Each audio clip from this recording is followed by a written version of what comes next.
How's everybody doing? Welcome to the 9th edition of my dispute with the United States Navy.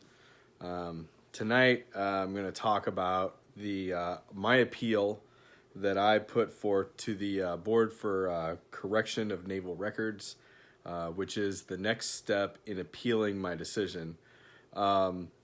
I'm going to basically go over the appeal that we put forth to the board, and then I'll probably do a video later where I talk about their findings, and I'll air it tomorrow.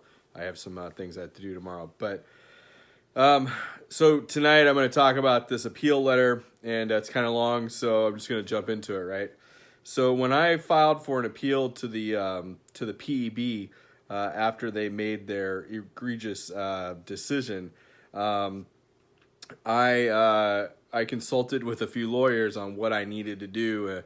I felt that I didn't need a lawyer to present my case before the board, because I was just basically presenting the facts that I felt that the board had wrongly done. And so a few lawyers helped me in filing this, and so I wrote a letter. It's about a 6-page long letter, and I'm just going to kind of hit some of the highlights, and I'll talk about them. So I state that the PEB's decision violated SecNav Instruction 1850.4 in that the decision is contrary to the great weight of evidence of record. Specifically, the PEB erred finding me fit for duty. Although a petition for relief was filed on May 31st, 2016, the director of the Navy Council of Personnel Boards ignored the evidence and denied the petition. So basically I said that despite all of the medical evidence and everything that was presented, the board just failed to read facts. They failed to look at medical documentation, and they just kind of like had a predetermined notion that they were going to find me fit for duty. I then go on to talk about why I'm allowed to seek these sorts of reliefs, and I said that the PEB did concede the presence of PTSD, but it erred in weighing the evidence. The PEB rationale cherry-picked the voluptuous testimony to seize on the few points leaning in favor of a finding of fitness, while ignoring the overwhelming evidence that I was no longer fit for service. The PEB rationale correctly identified the duties of an ABH-2 as follows. Primary duties of an ABH-2 are to direct the movement of spotting of aircraft ashore and afloat, operate, maintain, and perform organizational maintenance on ground handling equipment used for moving and hoisting aircraft ashore and afloat, supervise securing of aircraft and equipment, perform crash rescue, firefighting, crash removal, and damage control duties, perform duties in connection with launching and recovering aircraft. Placing a PTS-TBI victim in the environment is a recipe for disaster. The position requires intensive concentration and the ability to complete mental checklists without error or omission. I am incapable of incident. I am incapable of remaining focused during the high tempo of aircraft operations. In my own testimony, I related an incident where I lacked the concentration and put my shipmates in danger. I went out on a ship, and I was able to spot the catapult as a reservist, and I was lining up an aircraft to be launched from the ship. And whenever I started to do that, the steam came up from behind me as the shuttle came underneath my legs, and when the steam released into my face, I had a flashback, and I felt like I was back in Iraq, and I didn't really know what was going on with me, and they escorted me off the flight deck because like I was almost like incapacitated. I was so overwhelmed by everything that was happening, and so the directors, they kind of like made fun of me the rest of the tour, and I didn't really understand like what I was going through at the time, and so I talked about that in my appeal to them, and they completely ignored that. And so I asked for the board to expand on that. Now, I talked about how the board talked about Rear Admiral Gary Hall and how he found me to be a good guy, and so I wrote that Rear Admiral Gary Hall presented significant evidence at the hearing. Admiral Hall was designated aviator and a former commanding officer of an amphibious assault ship. He is conversant in aircraft operations, and he agreed that I would potentially be harmful to myself and others if I was engaging in those types of environments. We talk about my commanding officer, and I explained to them about how they kind of picked their parts away, and then I talk about my wife. Even Miss Little, a former ABH-3 and current Coast Guard HS-2, who valiantly defended me as her husband, agreed I was no longer fit for service on a flight deck, afloat, or ashore. And I basically just like kind of go against them, and then I talk about my service officer, who validates my claim that my VA claim is like getting worse. I talk about the fact that whenever I came home from duty, I didn't want to do their medical assessment, right? And so they're right on that. I did waive my rights at the time, but I didn't realize what I was waiving. If they looked at my scores, they would notice that my scores were much higher on my global assessment factor whenever I got home than they were whenever I got deployed. And so that should have been taken into account. I talk about how my PTSD is very triggering, and how the board ignores the fact that I was under great stressors during my time. I also talk about how PTSD to me, while it might be very calm and relaxing for a few months, maybe a few weeks, it escalates very quickly, and it puts me in a situation where sometimes I make bad decisions, or sometimes I'm just like not a pleasant person to be around, and it's very non-inviting to people who have to like be with me in a regular setting. I talk about examples of multiple times that my PTSD has caused me issues outside of the military, and I talk about how I was supposed to be helping my dear friend Sam Wilson with the Relay for Life in 2013, and instead of being there when he needed me and doing things he needed me to do, I was literally at my house having a breakdown, going through a panic attack after panic attack after panic attack, and I couldn't move, and like he was calling me, and I refused to answer the phone, and I was ashamed of myself, and I couldn't come to bear of what was going on.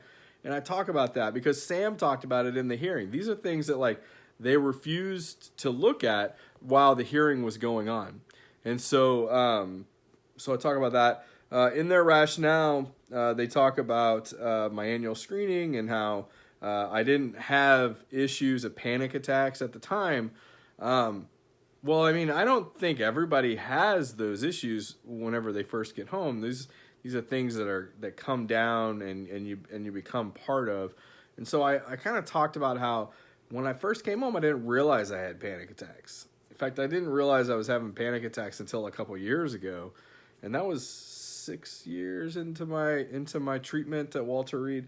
And so I kind of talked about that a little bit.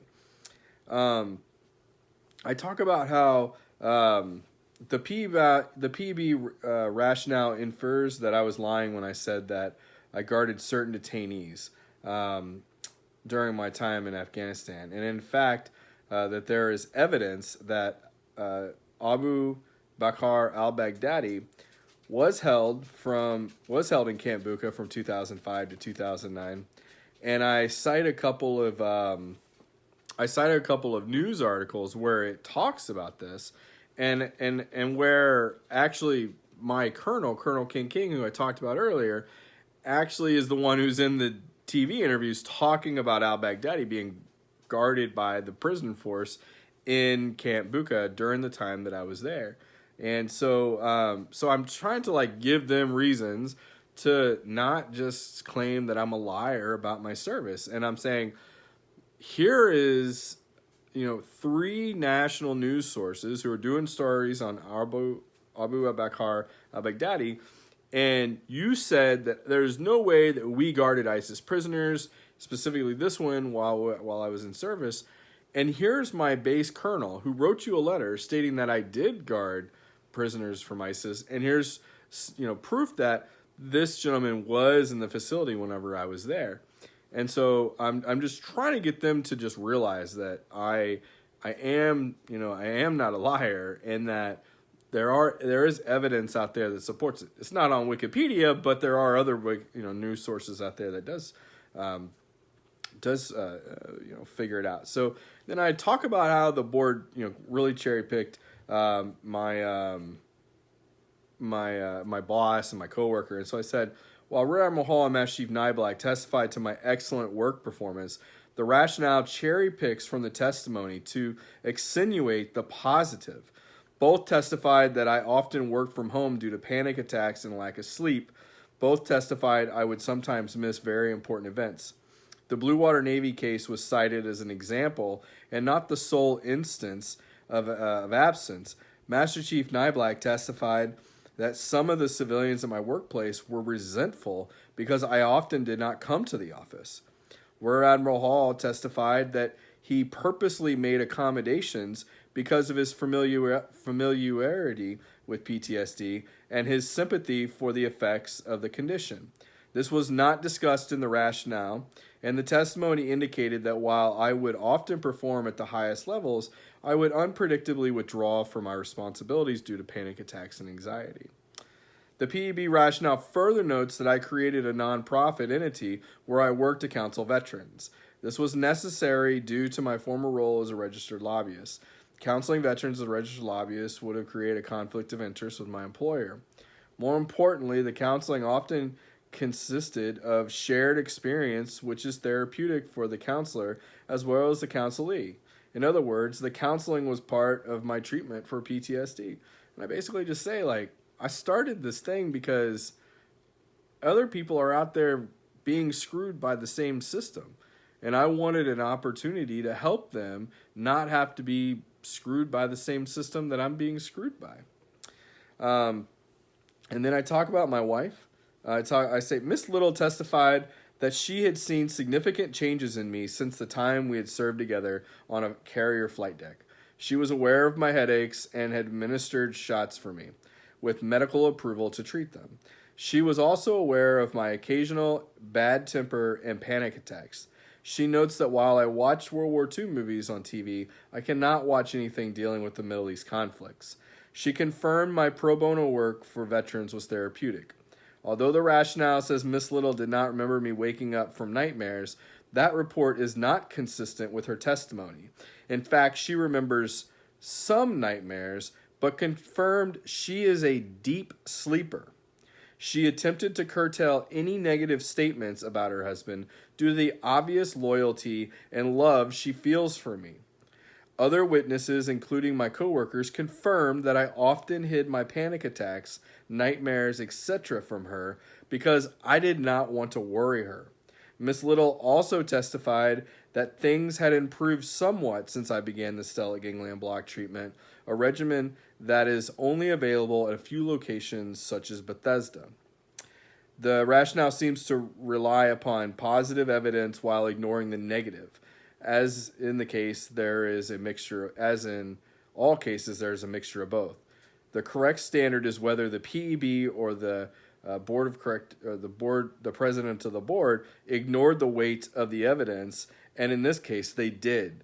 Trained and experienced naval officers and petty officers all stated I could not perform my duties of my rate, nor could I be depended upon to perform the duties of a second-class petty officer at a NOSC or even to attend drills.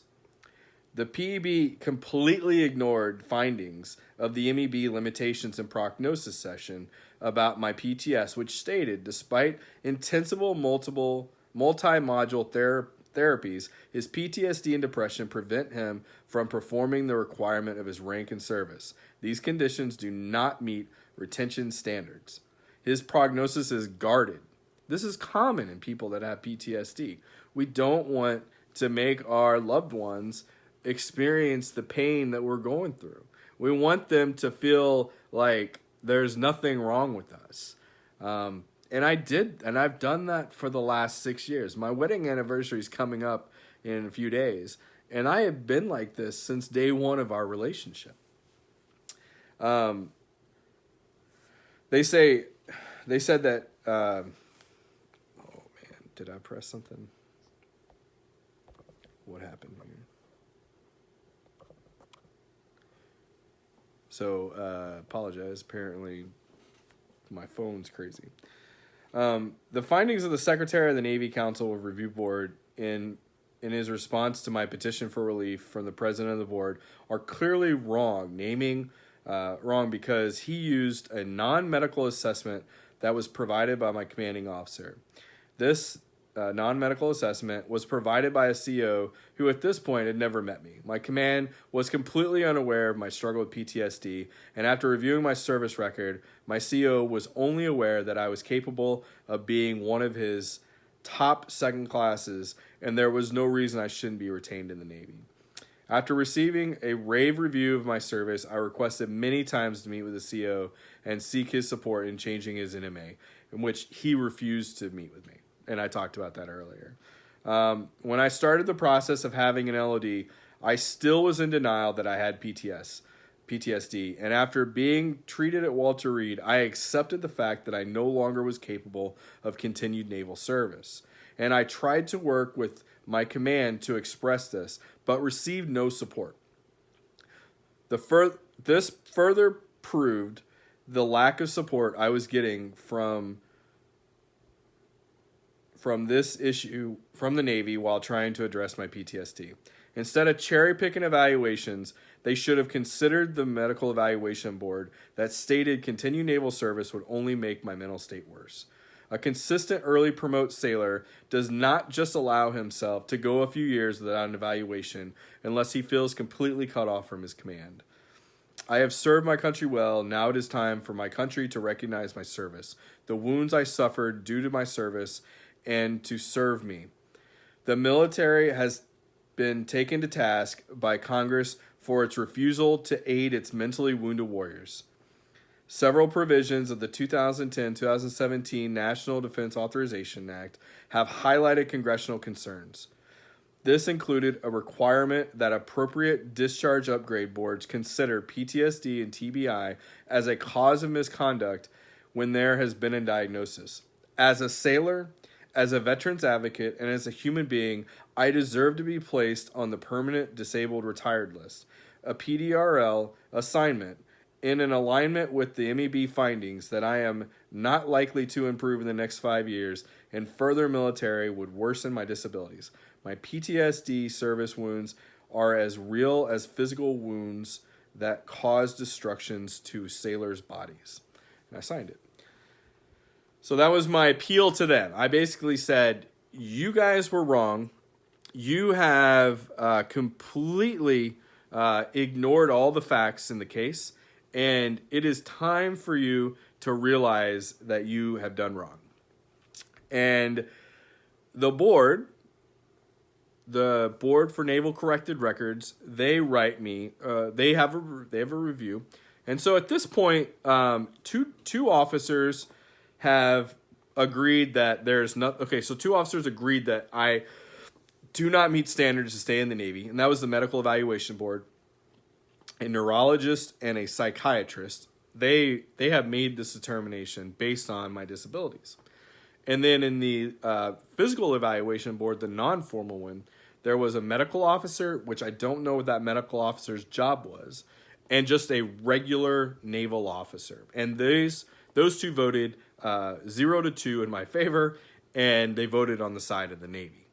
Then at the formal board, it was a Marine colonel, a captain naval aviator, and a commander who was an oncologist who made the determination that I was fit for duty. So now 5 people have voted against me in stating that I do not have PTSD, in stating that my combat service was not the same as any other combat service, and that I actually lied about my combat service despite records from my commanding officers that were in those deployments with me, right? So now 5 people have voted against, and so now 6 people voted against because the president of the board has voted against me as well. And now it goes to the Board of Naval Corrected Records. And 3 civilians sit on that board, and they are not active duty service members. I don't think that any of them are doctors, but I don't know that answer because I've been trying to find their records, and they voted 0-3 against me. So 9 people have now voted against pure medical facts. And earlier today I said that if I felt like at any point that I was wrong in any of this, meaning I didn't have medical documentations to prove any of the stuff I stand for, their own doctors didn't agree that I had these issues wrong with me, that they had all of the evidence against me and I had nothing, I said I would walk away. At this point, I have provided them with everything. I provided them with more documents. Every time that they said you're wrong, I would go and I would get, with the help of like my lawyer or someone else, I would go get more information from not an outside doctor, not an outside provider, not an outside expert. I would go get information to address what they say is an issue, right? So they don't say like, they say, if you have further evidence, you can file an appeal. And I'm like, oh, okay, great. So these are the issues that they have. So in the first step, they said, you're not on medication, so you're not going to be retired. You're fine to go to duty. So I said, oh, great. Okay, I can provide evidence that I'm on medication. So I did. So I go to my doctor and go, hey, they say I'm not on medication. Clearly, they don't know about stellate ganglion block and ketamine and all the medications that I've been on. Can you write me a letter? So bam. Hey, I just addressed their concern. Retirement should be no problem because they said the problem was I wasn't on medication, right? Okay, no. So then they come, they're like, yeah, so you didn't guard prisoners. There were no riots while you were there. People didn't throw poop on you. And like it wasn't a bad deployment because we've looked at records. Okay, fine. Oh, great. I can attack. I can go after that. So I'm gonna go get my CO and my XO and my base colonel to say you're wrong, and then you're gonna pick my wife apart, and that's bullshit. So I'm basically just gonna use like pure sound science that says that service members hide their issues from their families and their loved ones, and this is why veterans commit suicide. So here's evidence of why my wife doesn't know these things and why I hide things from her. And so I addressed that. You clearly cherry-picked my boss's like testimony, so I'm just going to use his own words against you. And so everything that they've done, like I've used evidence against them. And then every time I do that, they never address the issue. They never address the issue. They never say, "Oh, you're right," or we were wrong on this, but we think this. They've never once apologized to me for trying to make me and my shipmates' deployments look like bags of trash, right? They just haven't, and that's wrong, and that's not fair, right? Who are these officers who think they have the right to judge people like me and my shipmates who served in those combat roles? I'll tell you right now, there was probably only about a dozen officers with us out of 400, right? So clearly, if you want to know who was doing the job over there, it wasn't no officers over there. There was like 3, and all the chiefs that were there, they had like these nice jobs where they were in charge of the facility and they were there to like help. But like it was me, and it was the E5s and the E6s and the E4s and the E3s that were doing the damn job. So who the hell are these guys to tell me that my job wasn't a freaking pain in my ass while I was deployed. Who are these officers who feel like it's upon them to pass judgment on what is considered to be combat and non-combat related issues, right? Who are these officers that are not specialized in the medical field that they are making determinations on, right? So I have an issue with that. I have a huge issue with that. And so I think that maybe the Board of Naval Corrected Records is going to do right by me, right? So I file an appeal to the Board of Naval Corrected Records, and I say, this is wrong. 6 pages and then all like 300 something pages of documents, which you can read it. You can read all of this on the webpage, right? I am not making any of this up. I am reading directly from the page. My commentary is my commentary, but what I'm reading off the paper, you can all see. So the board writes me back, and this is what I got a week and a half ago. And they said, although your record was not filed in a timely manner, the board found it in the interest of justice to waive the statute of limitations and consider your application on its merits. Bullshit. I submitted this thing 3 months before it was due. 3 months before it was due. It's not my fault that it took them 7 months to get to my case, and that point it was late.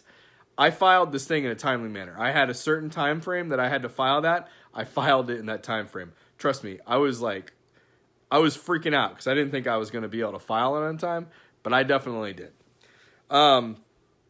The board tells me that if I want to request the names of those who and how they voted, they could. So they go on and they basically highlight my career, right? So they go through all my stuff and they start with, you enlisted in the United States Navy in 2002, and then they go through all the bullshit, right? So then they go through blah blah blah, and they say, okay, here's where they kick in. In your application for correction to the board, you ask for a line of duty for purposes of establishing treatment at Bethesda, Maryland, at an MTF. A review of the formal PEB findings that you be found unfit for duty, and that the board review the petition for relief and of the formal board. You seek transfer to the TDRL, contending that the PEB erred in weighing the evidence, and that the evidence supports a finding of unfitness for full duty. You provided supplemental information from 2019 to the board from a doctor who has treated you for several years through the Wounded Warrior Pain Clinic Initiative. The doctor, they're like saying like, this is our doctor, right? The doctor stated that you were referred to care due to PTSD and treatment-resistant depression, and that prior to referral, you were pretty incapacitated. The medical doctor stated that you had undergone numerous interventions in the clinic with success.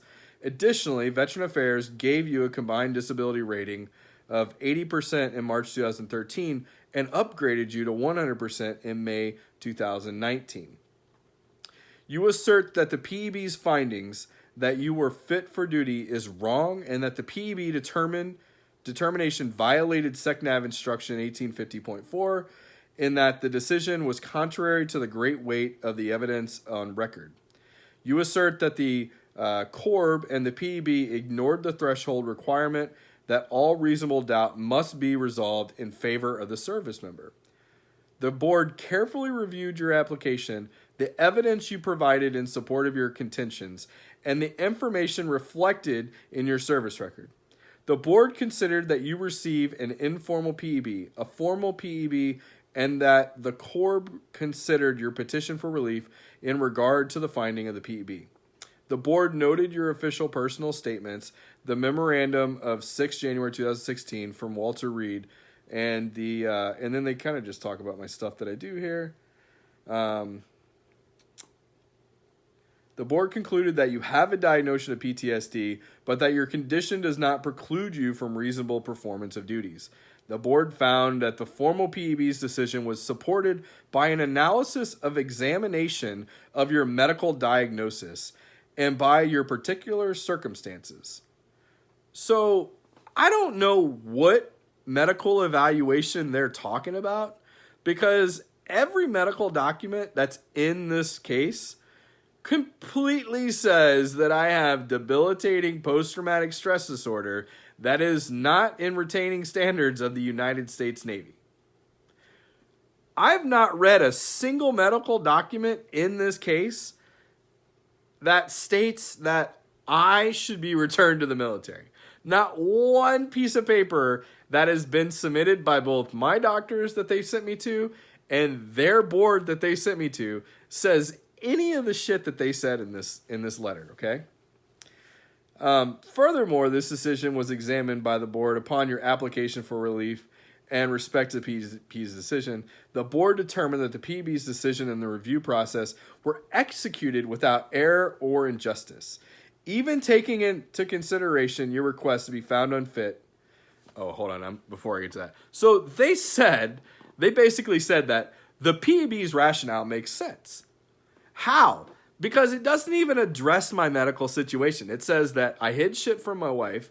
It says that people like me. It says that I didn't guard detainees. It says that I didn't freaking experience high stress environment while I was deployed. It says I never had human feces thrown on me. It says I never witnessed anyone having trying to break out of my facility. So how the hell can they justify the fact that the PEB gave me a fair and unbiased review of my record when the only reason I went to the formal board was to prove that I was on medication? So I proved I was on medication, and then they reached and dug in their bag full of shit and threw it on my service record. And that's what this board of Naval Corrected Records is saying happened in my case. So this is the part where they taunt me, right? They said, even taking into consideration your request to be found unfit and noting the support you enjoy from experienced and senior militaries of the Navy leadership community, the board concluded that the determination that you are fit for duty was issued without error or injustice. So because I know a couple of admirals, because I know a couple of MCPONs, because I've been able to lobby the president of the United States of America and stand next to Donald J. Trump and President Obama, they're basically saying that I don't deserve to be found unfit because of that. They're basically saying that I'm trying to use influence against them. Now let me make something clear here. I have not one time in any of the meetings that I've ever had with the Master Chief Petty Officer of the Navy, with the Secretary of the Navy, with the Chief of Naval Operations, with the Chief of Naval Personnel, anyone that I've ever interacted with, not one time have I ever asked any of them to help me in my case. Not one time have I ever asked anyone for help in my case. I could have many times, and I could have brought all of my documents and said, you need to read this. And I'd never once done that. Not one time have I asked anyone to take an unbiased opinion and try to influence the board to do something else. Maybe I should have. Because that's what they're accusing me of here. They're accusing me of trying to use upper level leadership to do this. Now, who I did ask for help was the commanding officer of my base, was the commanding officer of my unit, and the executive officer of my unit. And I only did that because we're friends on Facebook, and my integrity of those deployments were being put into question by the Navy. And I felt like it was only justifiable that I asked them to help me out in that situation. I didn't ask them to weigh in on anything that they didn't have any experience on. I only asked them to weigh in on the unit involvement that I served under them, right? I didn't ask for the unit involvement from Afghanistan because the board didn't bring up my tour of duty in Afghanistan, right? I did other deployments as well, but the board only focused on this and this one deployment. So when they were questioning this one deployment, I only reached out to that chain of leadership. I didn't ask anyone else. The board is referencing Gary Hall, who's a retired 2-star admiral, and it was not a there was no undue bias. I wasn't asking him to weigh in as an admiral in the United States Navy. It helped that he was, but he was my boss. He was my direct supervisor. He was in charge of the company and organization that I worked for. And so that's not a normal for someone to say, hey, I need a character witness, and you observed me on a daily basis and you pay me a paycheck. Can you please tell the board why these are issues? And by the way, you also so you just so happen to be a combat, in charge of service members in combat. So can you use a little bit of your knowledge and being a commanding officer of a ship to kind of weigh in on some of that as well? And they said yes. And then I asked my reserve CO for help because he was my CO of my reserve career. The years that I was actually actively serving, I needed someone to dispute this captain in Washington who was saying that there was no reason why I shouldn't be in the Navy anymore. I needed someone to dispute his facts. And so I only went to people that were directly over me in my case. And I went to them, and I probably could have gone to Seaman Schmuckatelli and Petty Officer Smith and whoever else, and they would have done it also. But I figured there's no way the board can dispute this, right? The board is full of officers. Officers need to I need officers to kind of testify to why these are issues that are happening. So I'm a little pissed because I feel like they taunted me by saying that. I feel like they had a predetermined notion that they were going to say no because they were angry that I brought in professionals to dispute their facts. So they had facts and I disputed them. Let's see here. So according to the board, accordingly, the board declined to take correction action with regard to a line of duty determination to establish medical care at VA or to find you unfit for duty.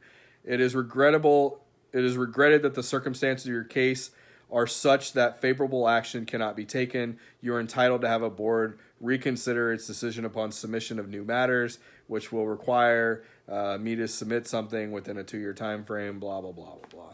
And so that's it. That's the end of it. So there's nothing really else that comes there, right? And so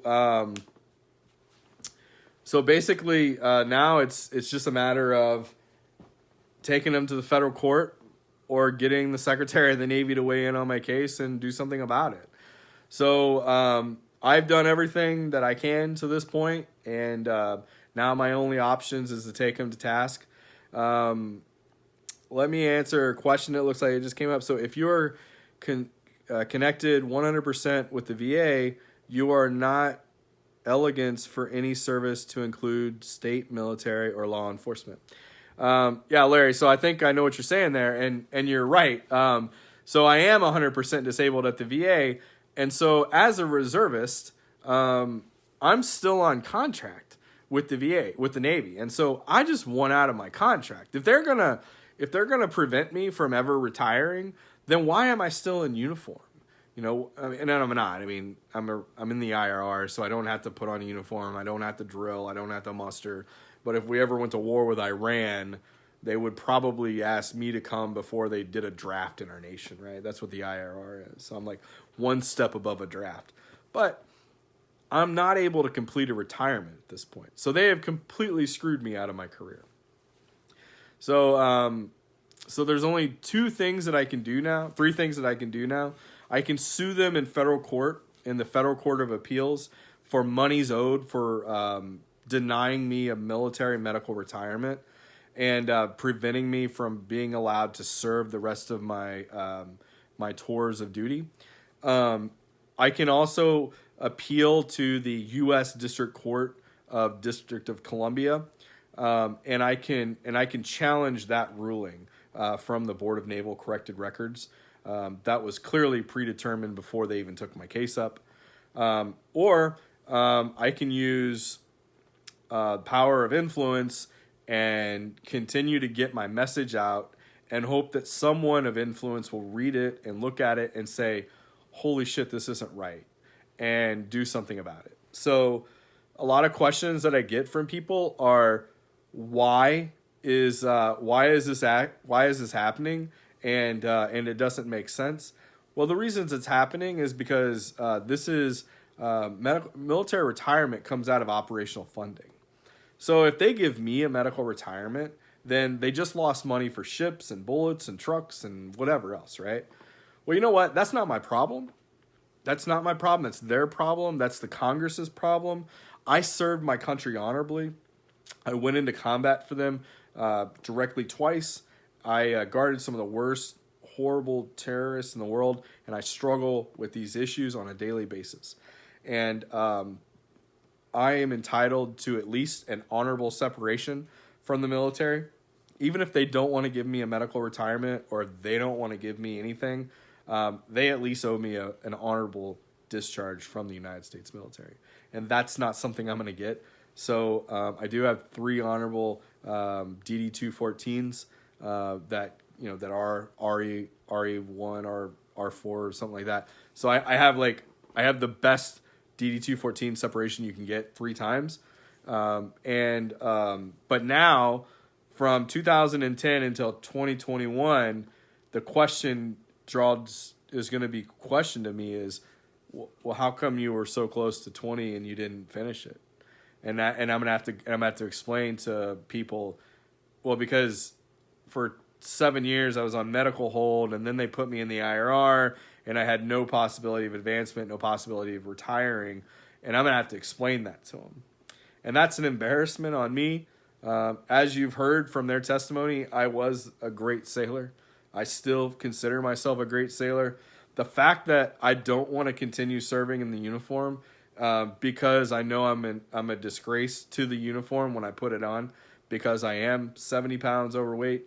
I'm working on it, but I'll never get down to their weight standards. I hope to get down to 200 pounds. I'm losing weight regularly, but like the last month, I've only been able to lose like a couple pounds a week, and I'm not gonna see 186 again, and that's what they want me to be at. So it ain't gonna happen. So because I struggle with mental health, and I get these treatments and everything. So so that's something that people ask me. People often ask me, how can you sue the military? You can't sue the military. Well, that's untrue. You can sue the military. I can't sue the military for medical malpractice. Unfortunately, that's something that they can do, but there's no military malpractice in my case. All the military providers that treat me for post-traumatic stress and severe migraines, they agree that my post-traumatic stress and my migraines are caused by my combat deployments, and they agree that they're conditions that are unfitting to continue service in the United States Navy. It's the non-medical doctors and oncologists who have made the decision that I am not. So again, I beg to ask the question, who are these officers who have the right to make a judgment on the job that I did while I was in combat that have probably never stepped foot out of the Pentagon? And that's kind of harsh, but it's true. And and then I get told by admirals and master chiefs and senior chiefs and chiefs and others that have so graciously been able to retire with a 20-year retirement to shut my mouth. I'm told to shut my mouth by people who used to be in a position to help me whenever I was in uniform. People tell me to shut my mouth because you don't do this. You don't make a mockery of the Navy system. The Navy did this for a reason, and you just accept it and you move on. Well, that's pretty freaking easy for someone who's sitting on a $65,000 to $140,000 a year retirement that probably never stepped foot into combat, that probably never had a bullet shot heard within their vicinity that wasn't on a gun range.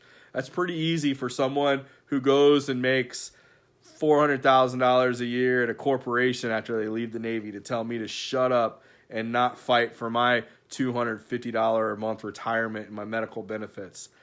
It's pretty freaking easy for them to say. It's easy for them to tell me to go to the VA and get my care at the VA when they've never stepped foot in the VA themselves. A majority of admirals and a majority of the senior enlisted leaders who retire with TRICARE benefits will never step foot in the VA. It's just not going to happen. They're going to use their TRICARE benefits until they can't.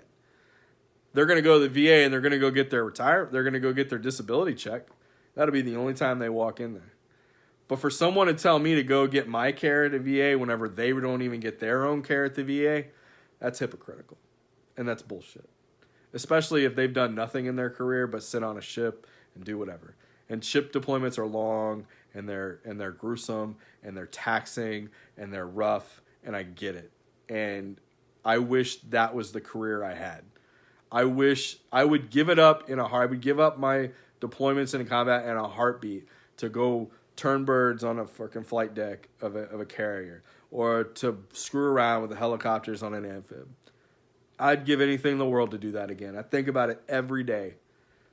That's the job that I joined the Navy to do. That's the job that I don't think I would have a leg to stand on if I was trying to fight the Navy for retirement for doing that job. So I'm sympathetic to him. But I went above and beyond that, and I was asked to go to Iraq and Afghanistan, and I did. So that's where my complaint comes to. So that's where I'm at. Now I need a lawyer, and as I've said multiple times, getting a lawyer is going to cost me about $20,000. But it's a fight that's worth fighting. All right? Trust me, like, I've thought a lot about, okay, I just accept this and I walk away. But what kind of veteran advocate am I at that point if I just allow myself to lose? If I lose with leaving two options on the table. All right? There's two appeals on the table. What kind of person am I to tell people not to give up on themselves, to tell people not to give up on their fights, and then I give up on my own fight? I'm my worst advocate. I suck at being an advocate for myself. But I love advocating for other people, you know. And so that's my story. That's it. This is it for me reading the documents and giving you guys the bullet points and giving you my commentary on that. I'm going to continue to go live. I'm going to continue to tell a story. I'm going to continue to talk about it. I'm going to continue to do other things. So from now on, I'm going to stick to commentary. So what I've read, and I guess everything here is commentary, but what I've read so far is official documents in my case. And they're all available at my website, ssff.vet/Navy dispute. And you can read them all there. And you can read my commentary too. And you can watch these videos again there. And you can read other things that I write there. But I'm going to come on and I'm going to keep people up to date on the process. I'm going to talk about the raffle. So we're doing really good on the raffle. We sold 7 more tickets today. If I sell 5 tickets a day between now and January 22nd, I'll have enough money to pay for my lawyer. And that'll be great because then we can start the process of filing the appeal. That'll leave me 2 years to file the appeal, and it'll probably take that long to get the case on the docket, if not longer. Once I hire a lawyer, I can literally step back and breathe. The sooner I can get a lawyer working on this case, the sooner I can just step back and let it be in his hands and let him worry about it and let him worry about the deadline and let him do whatever it is he needs to do. So that's why I'm pushing it. So I'm going to push the phone a lot. So apologize if you're on Facebook. Apologize if you get a bunch of messages. But listen, like, if you don't have $45, don't take me sending the message to you as me like trying to pressure you or anything. I have to do everything I can to try to come up with this money. And so I'm trying to give away this phone. Like I said, I'm like we're going to give away an iPhone or a Samsung Galaxy Note 10 Plus. But if there's something that you want, let's say you win, and let's say like you win and you're like, "Oh, I don't want either one of those phones. I want the Google Pixel XL." Like, if it's under $1,500, I'll help you get a new phone. Like, I want to give something back. And I know a $1,500 phone is like nothing compared to the $20,000 I'm bringing in, but I'm trying to bring in $21,500, $20,000 to go to my lawyer, and $1,500 to go back to an individual for winning the raffle. And so I hope that that's acceptable. Hell, if you just want a cash payout, tell me. I'll give you the $1,500. But anyway, I appreciate everyone support. I appreciate y'all listening. I know a lot of people don't stick around and listen to the whole thing, but it helps me. And so for those of you that are interested, I appreciate you. So anyway, but like I said, this will be the last video of this series. For now on, there'll still be the Navy dispute vlog, and but for now on, it'll just be highlighting like the day in the life. So we'll probably talk a little bit about how hard this is on my family. We'll probably talk about how hard this is on my company, and how I lost all my clients during this. We'll probably talk about just normal stuff, and I'll I'm going to try to explain how this is affecting me at least every day. So this is going to become my daily journal. I'm going to keep those segments under 15 minutes, or at least under 25. So bear with me. Thanks for joining me on this journey, and please share the link to the raffle. Help me get to the goal to where I can take this to court and try to help prevent this from happening to other sailors. So, love you guys. Thank you so much, and I'll see you all about the fleet.